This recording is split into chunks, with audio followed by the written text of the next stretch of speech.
በአደራ የተቀበለችው ልጅ የምታሰቃይ የእንጀራ እናት ክፉ። ሰላም ውድና የተከበራችሁ ቤተሰብ እንዴት ናችሁ? ደህና ናችሁ? በላይክ ጀምሩ፣ ፍቅሪቴውን ሰብላይክ አድርጉ እያልኩኝ አዲስ ድራማ እዤላችሁ መጥቻለሁ። በእርግጥ ትንሽ ቆየት ብሏል።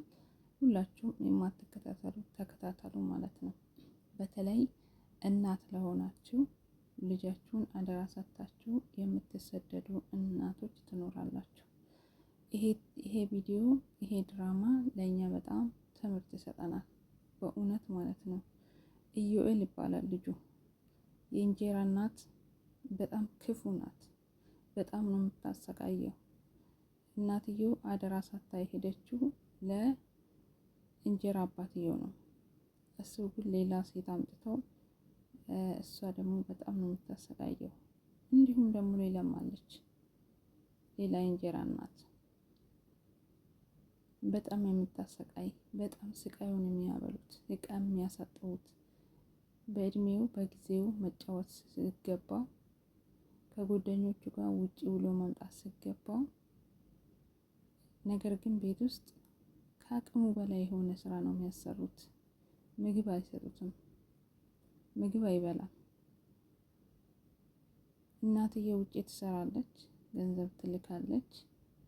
የሚላኩ ገንዘብ ወይም የሚላኩ ልብስ ይሸጣል። ልጁ ግን እየበላ እየጠጣ አይደለም። በጣም ተሰቃይቷል። በጣም ነው የምትማታ፣ በጣም ነው የምትመታው። እቃ ነው የምታሳጥበው፣ መሬት ነው የምታስወለውለው። አስባችሁታል? ክፉ የእንጀራ እናት። እናትየው ግን ልጄ በቃ ተስማምቶት ይኖራል፣ ጥሩ ቦታ ነው እያለች ገንዘቧን ትልካለች፣ ልብሷን ትልካለች። ልጁ ግን ያንን ያገኘ አይደለም። በጣም በስቃይ ነው የሚኖረው፣ በስቃይ ማለት ነው። ባዶ እጁን ነው፣ ባዶ እግሩን ነው የሚሄደው። እናትየው ውጭ ሀገር ያለች አይመስልም ልጁ ማለት ነው። ምክንያቱም በጣም ነው የሚያሰቃዩት። የእንጀራ አባትየው ተብዬው፣ የእንጀራ እናት ተብዬዋ በጣም ነው ስቅይት የሚያደርጉት ማለት ነው። ነገር ግን እናትየው ስትደውል በጣም ደህና ነው፣ በጣም ደህና እንደሆነ፣ በጣም ጥሩ ሁኔታ ላይ እንዳለ፣ በደስታ እንደሚኖር ነው የሚናገሩት። ምክንያቱም የእናትየውን ገንዘብ መብላት ስለሚፈልጉ።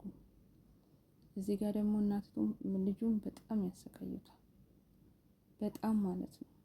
አስባችሁታል? ይሄ የምር ድራማ ሳይሆን በተግባር የሚደረግ ነገር ነው።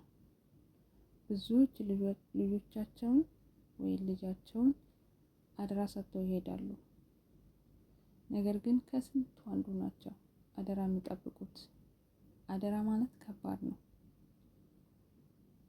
የእውነት እኔ እውነት መሰለኝ እንደዚህ ሳየው፣ የምር በቃ የሚያሰቃዩት ነው መሰለኝ ማለት ነው። እና ውድ ቤተሰቦቼ እናትየው ብር ትልካለች፣ ልብስ ትልካለች፣ ልብስ ይሸጣል። ገንዘቡ የት እንደሚሄድ አይታወቅም። አንድ ደግሞ ትንሽ ልጅ አለች፣ ከሱም ያው ትንሽ ትበልጣለች። ምንም አትልም፣ ሁሉን ነገር ታውቃለች፣ ክፉንም ደጉንም። ልጁም ያው ያውቃል፣ ግን የወንድ ትንሽ የለው። ያስደሰተኝ እሷ አሳገራ ስትመጣ አስሮ እያስፈራራት ይገኛል ዛሬ። ምክንያቱም የወንድ ትንሽ የለውም ያልኩኝ በዚህ ነው። ትንሽ የስካር መንፈስ ቢኖርባትም እጇን ሰጥታለች። ትንሽ የእንጀራ አባት ተብዬው ደግሞ በትልቁ እማዬ የምትባላለች ደግሞ ተራ በተራ ነው የሚፈራረቁበት ልጁ ላይ ማለት ነው። እሱ ደግሞ በተራው እዛ ሄዶ ትልቅ ሴትዮ ናት ያሰቃያት፣ አስረዋት ማለት ነው። ኢዮኤልን አምጪ፣ የት ነው ያለ፣ የት አደረግሽው ብለዋት ማለት ነው። እየገረፋት በቀበተው። በዛሬ ጊዜ ትልቅና ትንሽ መከባበር የሚባል ነገር ራሱ በጣም ጎሎናል ከሚገባ በላይ። አሁን እሱ እንግዲህ ወጣት ልጅ ነው፣ ሴትዮ ደግሞ ተለቅ ያለች ናት። አስባችሁታል? አስሮ ሲገርፋት ይሄ ገንዘብ የማያደርገው ነገር የለም። ምክንያቱም እቺ ትልቁ እማዬ የምትባለው ልጁን እዚህ ጋር እንጀራ አትሰጠውም። በቃ በጣም ነው የምታሰቃየው፣ በረሃብ ነው የምታሰቃየው።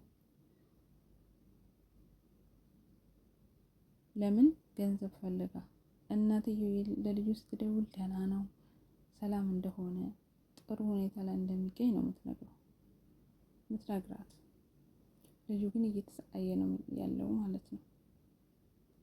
እሷም ምንድን ነው የምትፈልገው? ገንዘቧን፣ የምትልካቸው ልብሶችን፣ ያንን ብቻ ነው።